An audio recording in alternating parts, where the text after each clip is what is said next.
The left-wing gender insanity being pushed on our children is an act of child abuse. Very simple.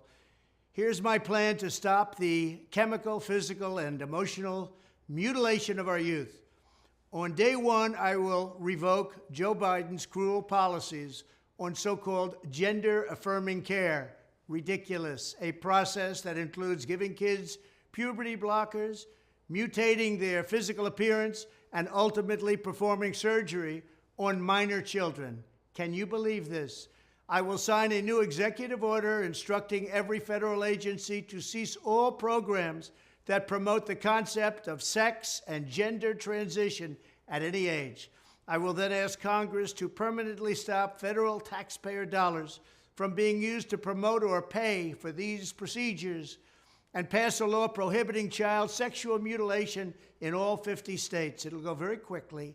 I will declare that any hospital or healthcare provider that participates in the chemical or physical mutilation of minor youth will no longer meet federal health and safety standards for Medicaid and Medicare and will be terminated from the program immediately. Furthermore, I will support the creation of a private right of action for victims to sue doctors who have unforgivably performed these procedures on minor children. The Department of Justice will investigate Big Pharma and the big hospital networks to determine whether they have deliberately covered up horrific long-term side effects of sex transitions in order to get rich at the expense of vulnerable patients, in this case, very vulnerable.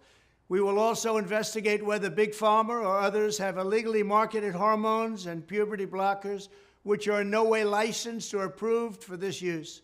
My Department of Education will inform states and school districts that if any teacher or school official suggests to a child that they could be trapped in the wrong body, they will be faced with severe consequences, including potential civil rights violations for sex discrimination and the elimination of federal funding. As part of our new credentialing body for teachers, we will promote positive education about the nuclear family, the roles of mothers and fathers, and celebrating rather than erasing the things that make men and women different and unique. I will ask Congress to pass a bill establishing that the only genders recognized by the United States government are male and female, and they are assigned at birth. The bill will also make clear that Title IX prohibits men from participating in women's sports, and we will protect the rights of parents from being forced to allow their minor child to assume a gender which is new and an identity without the parent's consent. The identity will not be new, and it will not be without parental consent. No serious country should be telling its children that they were born with the wrong gender, a concept that was never heard of in all of human history. Nobody's ever heard of this, what's happening today. It was all when the radical left invented it just a few years ago. Under my leadership, this madness will end. Thank you very much.